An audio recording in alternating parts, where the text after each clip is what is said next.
Olá! Vamos continuar a leitura do capítulo 13, O Mundo Sem Culpa.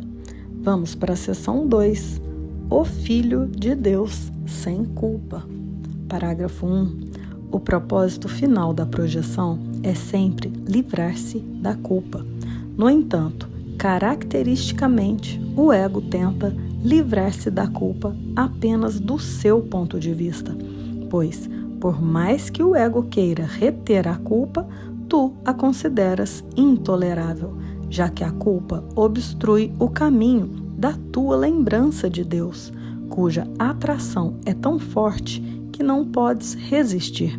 Nessa questão, portanto, é onde ocorre a mais profunda das divisões, pois, se tens que reter a culpa, como insiste o ego, não pode ser quem és. Só persuadindo-te de que ele é quem tu és, é que o ego tem possibilidade de induzir-te a projetar a culpa e assim mantê-la em tua mente. O ego, ou o pensamento de separação, nos convence de que nós somos esse ser separado, esse ser dentro desse corpo. E por pensarmos assim, projetamos a culpa e a mantemos sempre em nossa mente. Vamos sempre dizer que algo fora está causando algo dentro.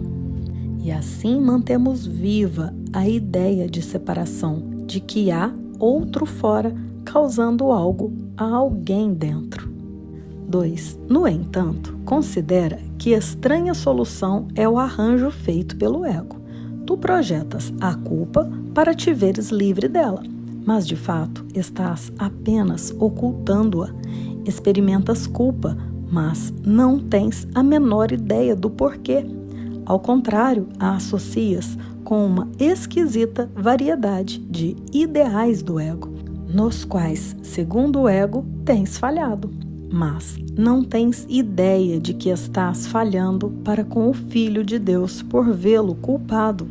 Acreditando que não és mais quem és, não reconheces que estás falhando a ti mesmo. Nós não compreendemos por que nos sentimos culpados, pois, na verdade, pensamos que estamos nos culpando pelas situações desta vida. Mas a culpa real está na mente, está na ideia de separação.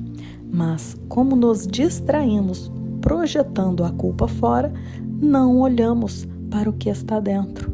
E assim não podemos reconhecer o Filho de Deus, pois, nos sentindo culpado, culpamos o próprio Filho de Deus. E assim falhamos com nós mesmos. 3. A mais escura das pedras angulares ocultas em ti mantém a tua crença na culpa fora da tua consciência, pois nesse local escuro e secreto está o reconhecimento de que traíste o Filho de Deus por condená-lo à morte.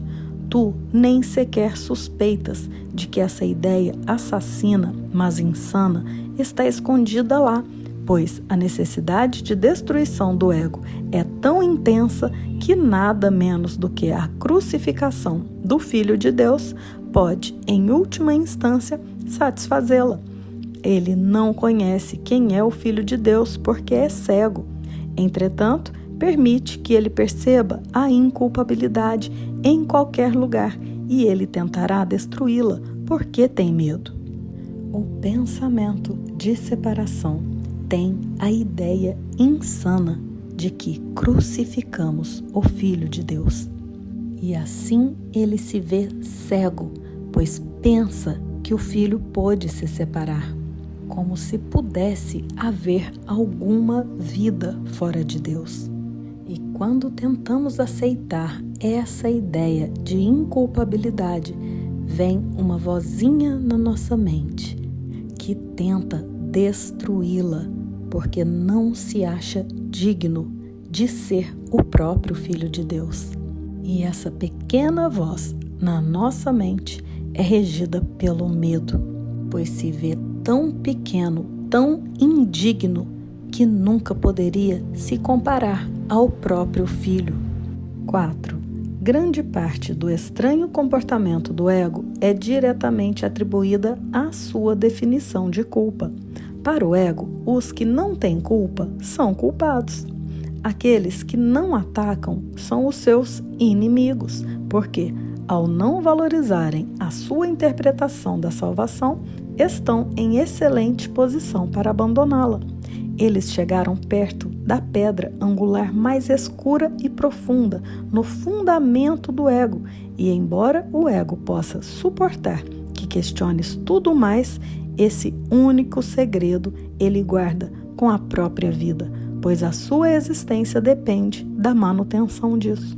Assim sendo, é para esse segredo que temos que olhar, pois o ego não pode proteger-te contra a verdade e na sua presença o ego é dissipado.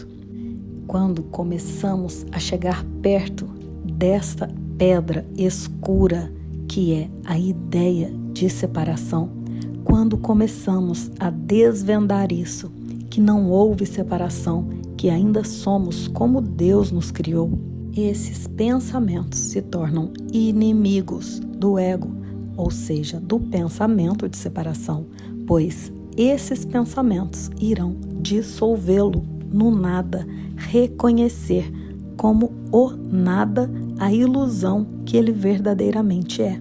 E por isso, muitas vezes, duvidamos e sentimos medo de abandonar aquelas crenças profundas e enraizadas que temos e que nos aprisionaram no medo. 5. Na calma luz da verdade, vamos reconhecer que acreditas que crucificaste o Filho de Deus. Não admitiste esse terrível segredo, porque ainda desejarias crucificá-lo se pudesses achá-lo. No entanto, esse desejo o escondeu de ti, porque é um desejo muito amedrontador e, por conseguinte, tens medo de encontrá-lo. Tens lidado com esse desejo de matar a ti mesmo, não sabendo quem és tu e identificando-te com alguma outra coisa. Projetaste a culpa cegamente e indiscriminadamente, mas não descobriste a sua fonte, pois o ego, de fato, quer matar-te e, se tu te identificares com ele, não podes deixar de acreditar que a sua meta é a tua. O ego quer nos matar pelo simples fato de não nos reconhecermos como quem realmente somos. Esse corpo morre, porém, a nossa verdade é eterna. Enquanto ficamos presos nos mecanismos de projeção, vamos continuar nos enganando e alimentando o sonho da separação. 6. Eu tenho dito que a crucificação é o símbolo do ego. Quando ele foi confrontado com a real inculpabilidade do Filho de Deus, tentou matá-lo, e a razão que deu foi a de que a inculpabilidade é uma blasfêmia para com Deus. Para o ego é Deus, e a inculpabilidade tem que ser interpretada como a culpa máxima que justifica inteiramente o assassinato. Tu ainda não compreendes que qualquer medo que possas experimentar em relação a esse curso, em última instância, brota dessa interpretação. Mas, se considerares as tuas reações a ela, virás a estar cada vez mais convencido de que é assim.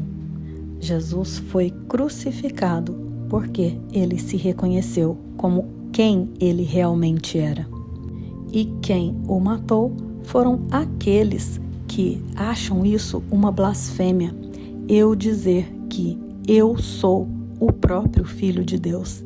Isto até hoje é visto como blasfêmia. E Jesus nos disse que somos exatamente como Ele. E quando nos colocamos nessa posição, muitos têm medo, pelos mesmos motivos que os antigos tinham.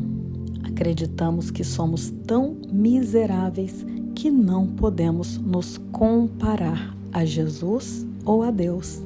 Nós, como corpos separados, realmente não somos nada. Mas nós, quando assumimos a mente de Cristo, a mente do Espírito Santo que está em nós, Aqui somos iguais, o mesmo ser, o mesmo Filho.